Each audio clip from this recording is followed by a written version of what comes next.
Les futurs époux doivent demander au Seigneur de verser réciproquement dans leur cœur un amour pur, spirituel et divin, ne reposant pas sur l'attrait physique, les possessions terrestres ou les qualifications mondaines. Un tel amour doit être une expérience intérieure, c'est un don de Dieu.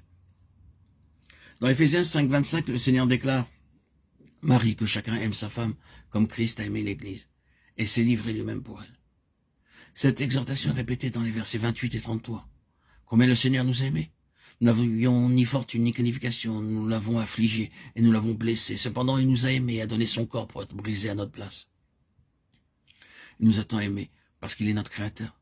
Bien que nous n'ayons rien fait pour lui, il mourut pour nous. Un tel amour divin est nécessaire entre mari et femme. Il devrait prier par la foi. Seigneur Jésus-Christ, nous sommes unis par toi dans ta présence. S'il te plaît, verse ton amour depuis le ciel dans nos cœurs à chacun. Des meubles, une voiture, des bijoux, des diplômes et d'autres possessions ne feront pas un foyer heureux. Dès le début de leur vie conjugale, ils devraient demander au Seigneur un tel amour. Le Seigneur dit, demandez, l'on vous donnera. Matthieu 7,7. Sa vie doit premièrement couler en eux. Ensuite, le pur amour céleste fera d'eux de vrais partenaires, amis, collaborateurs et compagnons.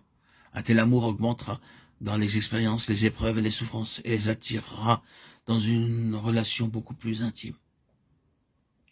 C'est en connaissant la volonté de Dieu que nous jouissons de sa faveur. Ne vous conformez pas au siècle présent, mais soyez transformés par le renouvellement de l'intelligence afin que vous discerniez quelle est la volonté de Dieu, ce qui est bon, agréable et parfait. C'est pourquoi ne soyez pas inconsidérés, mais comprenez quelle est la volonté de Dieu. Éphésiens 5, 17. Car quiconque fait la volonté de mon Père qui est dans les cieux, celui-là est mon frère et ma sœur et ma mère. La vie du Seigneur Jésus-Christ coule comme une rivière dans ceux qui sont nés de nouveau. Ceux qui ne le sont pas n'ont pas la vie éternelle. Ils ne peuvent jamais trouver la volonté de Dieu. C'est pourquoi, avant de célébrer un mariage, nous demandons à ceux qui vont être unis qu'ils sont nés de nouveau, si leurs péchés sont pardonnés, et s'ils ont reçu le don de la vie éternelle. Le fiancé et la fiancée doivent beaucoup prier individuellement et découvrir la parfaite volonté de Dieu pour leur union. Personne ne sait ce qui arrivera demain. Notre santé peut se dégrader, nos circonstances peuvent changer. Nous ne savons pas combien de temps nous vivrons. Seul Dieu connaît la fin, et cela depuis le début. C'est pourquoi nous devons connaître la parfaite volonté de Dieu pour nos vies.